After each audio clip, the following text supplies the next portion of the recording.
याति देवः प्रवता याति उतवता याति शुभ्राभ्याम यजता हरिभ्याम आदेवः याति सविता परा अवतो अप विश्वादुरिता बाधमानः। गमन करता है देव नीचे के मार्ग से, गमन करता है ऊपर के मार्ग से, गमन करता है यजन करने वाले के शुभ्र दो हरितों द्वारा, आगमन करता है सर्वोत्पादक देव दूर से समस्त दुष्टों को दूर करता हुआ। यह मंत्र ऋग्वेद के प्रथम मंडल के 35वें सूक्त का तृतीय मंत्र है। बुद्धि से कार्य लीजिए। तो पुरुषार्थ हमें सबसे पहले खुद अपने लिए करना है, अपना बचाव पहले खुद अपने लिए करना है। तो बहुत ही जरूरी है ये जो नीति बताई गई। तो कुल मिलाकर निष्कर्ष क्या निकल रहा है कि सत्पुरुषों के संकटों का निवारण इन 5 आधारों पर होता है। कौन कौन से?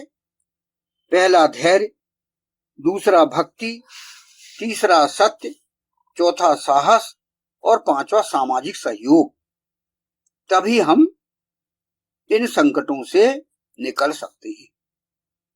और अंततः धर्म की रक्षा करने वाला ही स्वयं धर्मात्मा होता है। धर्म की रक्षा करने वाली की रक्षा स्वयं धर्म करता है। धर्मो रक्षति रक्षितः, यह एक शास्त्रोक्त वचन है। तो वही हमने इसके पहले भी पढ़े कि वेद मंत्रों की गहन व्याख्या भी इसमें शामिल है। जैसे पहला संगच्छध्वम संवदध्वम, है ना, संगच्छध्वम संवदध्वम संभो मनांसी जानताम, अर्थात मिलकर चलो, मिलकर सोचो, मिलकर कार्य करो। तो सत्पुरुषों के संकट अकेले नहीं, सामूहिक सहयोग से दूर होता है। समाज का कर्तव्य है कि वह सज्जनों की रक्षा करे।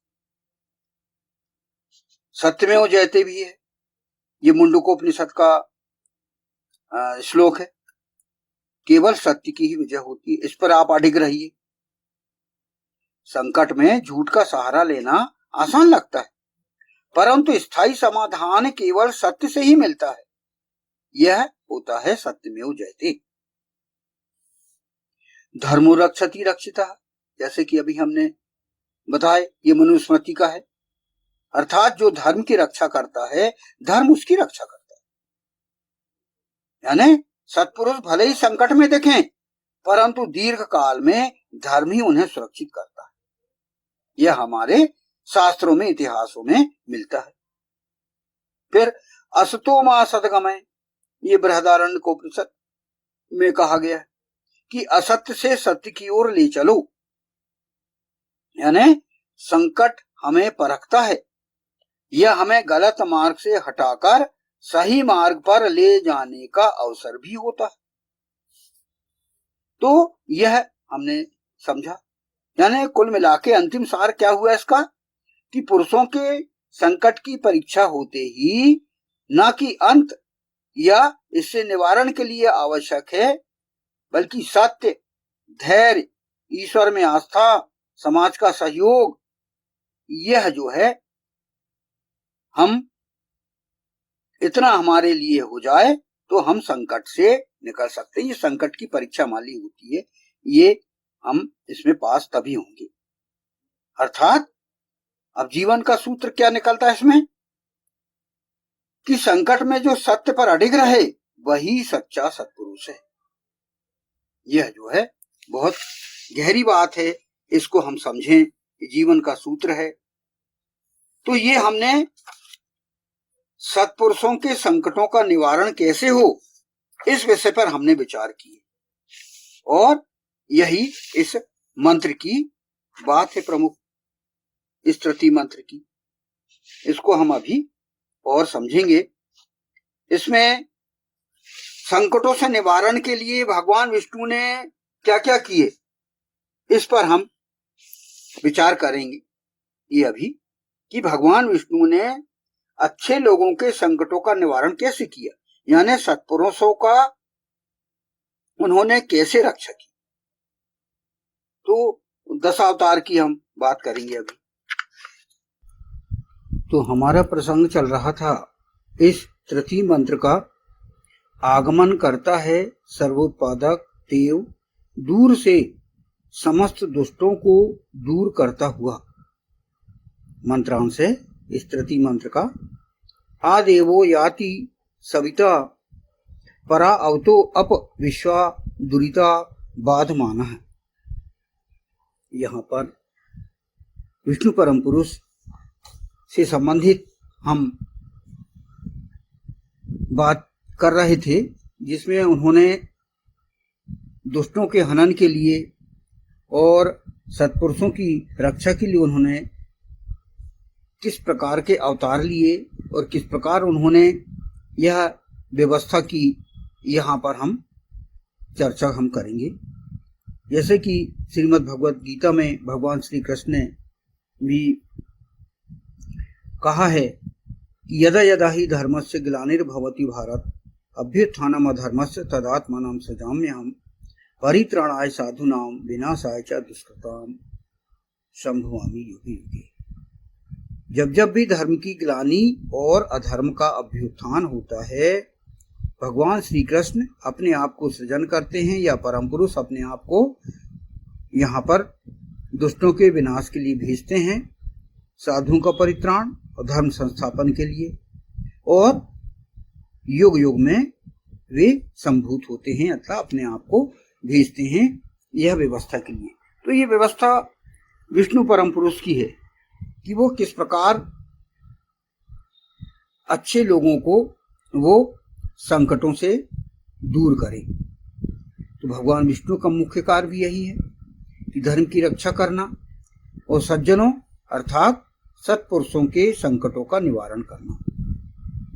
उन्होंने विभिन्न अवतार लेकर समय समय पर अच्छे लोगों की रक्षा की।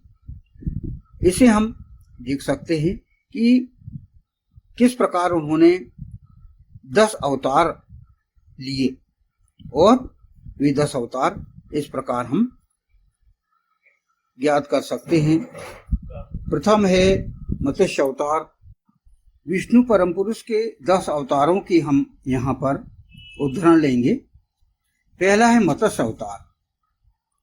प्रलय से मनु और वेदों की रक्षा का उनका उद्देश्य था, और उन्होंने उस समय इनका मुख्य भावार्थ क्या निकलता है उस मत्स्य अवतार में, ज्ञान और जीवन की रक्षा करना,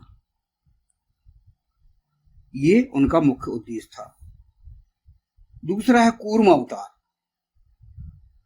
अर्थात समुद्र मंथन में पर्वत को सहारा दिया उन्होंने। इस अवतार में विष्णु परम पुरुष ने जब देवदानव का समझौता हुआ, उस समय समुद्र मंथन प्रारंभ हुआ, तो पर्वत को, मंदराचल पर्वत को उन्होंने सहारा दिया। तो इसका अर्थ क्या निकलता है? धैर्य और आधार बनना, धैर्य रखना और आधार बनने का उन्होंने प्रमाण दिया। तीसरा है वराह अवतार। पृथ्वी को राक्षसों से बचाया, अर्थात प्रकृति और पृथ्वी की रक्षा उन्होंने की। और यहीं पर मतलब उन्होंने क्या है कि अपना जो कि निम्न स्थिति का भी अवतार कहलाता है वो उन्होंने स्वीकार किया। धर्म की रक्षा के लिए, मानव की रक्षा के लिए, पृथ्वी की रक्षा के लिए उन्होंने यह इस प्रकार का अवतार भी उन्हें मानवता के लिए लेना पड़ा। चौथा है नरसिंह अवतार। इस बीच में उन्होंने भक्त प्रहलाद की रक्षा की। इसमें भक्त प्रहलाद अर्थात ईशानास्तित्व और भक्ति और सत्य की विजय का प्रमाण हमको इस अवतार में मिलता है। फिर है पांचवा वामन अवतार। इसमें उन्होंने राजा बलि का अभिमान दूर किया और उन्होंने इस अवतार के समय विनम्रता और संतुलन का प्रमाण किया उन्होंने। तो ये हम पांचवा अवतार को हम समझें। छठवां अवतार है परशुराम अवतार, जिसमें अधर्मी क्षत्रियों का उन्होंने विनाश किया। क्षत्रिय उस समय अधर्मी थे और 21 बार उन्होंने क्षत्रियों का विनाश किया। तो ये क्यों? अन्याय के विरुद्ध कठोरता का उन्होंने पालन किया।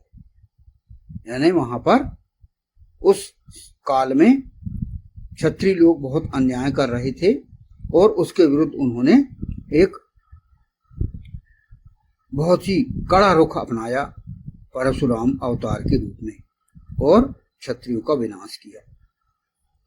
फिर सातवां है राम अवतार।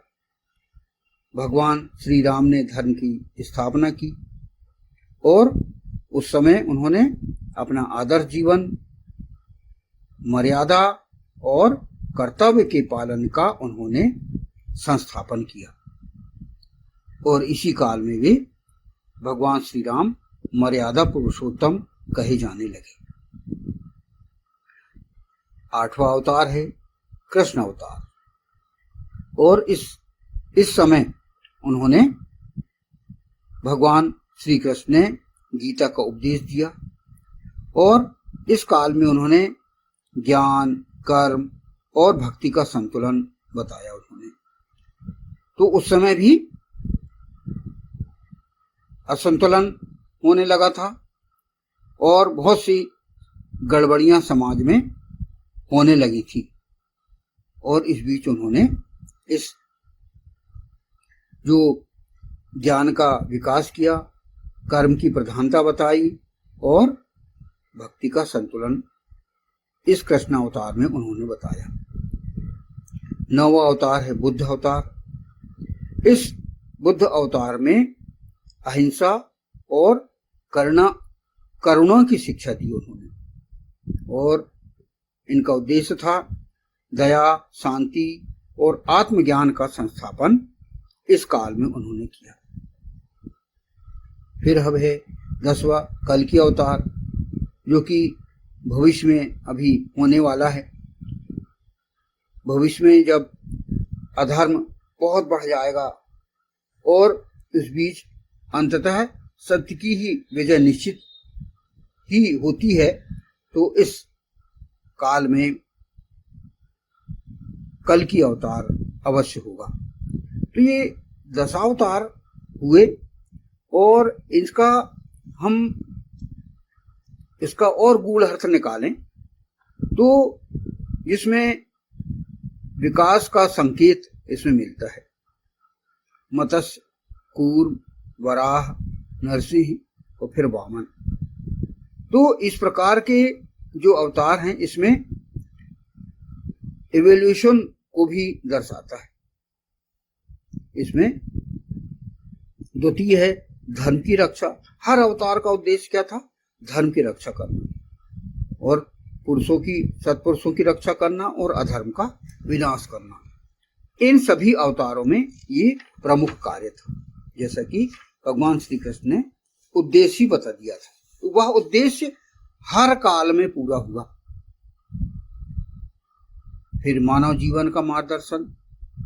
हर अवतार में एक गुण हमको सीखने को मिलता है, जिसमें धैर्य, साहस, विनम्रता, सत्य व करुणा का महत्व हमको हर काल में हमको देखने को मिलता है। तो इस प्रकार विष्णु परम पुरुष के अवतार से हमने क्या सीखा कि जब भी संकट आए, जब भी अधर्म बढ़े, तब समाधान अवश्य आता है। इससे हमको महासूत्र क्या मिलता है कि धर्म की रक्षा करने वाला कभी अकेला नहीं होता, उसके साथ ईश्वर होते हैं। न ईश्वर परब्रह्म परमात्मा किसी भी रूप में यहाँ पर भेजता है, सत्पुरुषों की रक्षा के लिए, दुष्टों के विनाश के लिए। हर काल में यही उद्देश्य हुआ है। तो इस तृतीय मंत्र में क्या कहा गया था कि गमन करता है देव नीचे के मार्ग से, गमन करता है ऊपर के मार्ग से। हर प्रकार का मार्ग का पालन विष्णु परम पुरुष ने किया निम्न से निम्न अवतार उन्होंने लिया और सत्पुरुषों की रक्षा की और दुष्टों का विनाश किया और दुष्टों को दूर किया उन्होंने। ये यहाँ पर मंत्रांश में जैसे कि कहा गया था कि आगमन करता है सर्वोत्पादक देव, दूर से समस्त दुष्टों को दूर करता हुआ। दूर से मतलब वो परम व्योम से आता है, व्योम से आता है, इस माया व्योम में मृत्यु लोक में आता है और हर प्रकार से वह जहां जहां भी सत्पुरुष होते हैं दूर दूर तक उनकी रक्षा करता है परम पुरुष और दुष्टों का विनाश करता है। तो हमने इस तत्री मंत्र में यह इनके भावार्थ को निकाला और इस भावार्थ को हम समझें और इस पर विचार करें और हम हमारे जीवन में यदि इस प्रकार की कोई घटनाएं आती हैं तो हम हमारी स्वयं की रक्षा हम करें, समाज से हम हेल्प लें और ईश्वर तो हमारे लिए ही हर जगह हर स्थान पर रक्षा करने के लिए वो है ही। बस हम ईश्वर पर, ईशान पर, हम परमात्मा पर हर समय हम विश्वास करें, उसको हर जगह उसको उपस्थित माने और उस पर विश्वास करते हुए अपने जीवन को हम सफल बनाएं।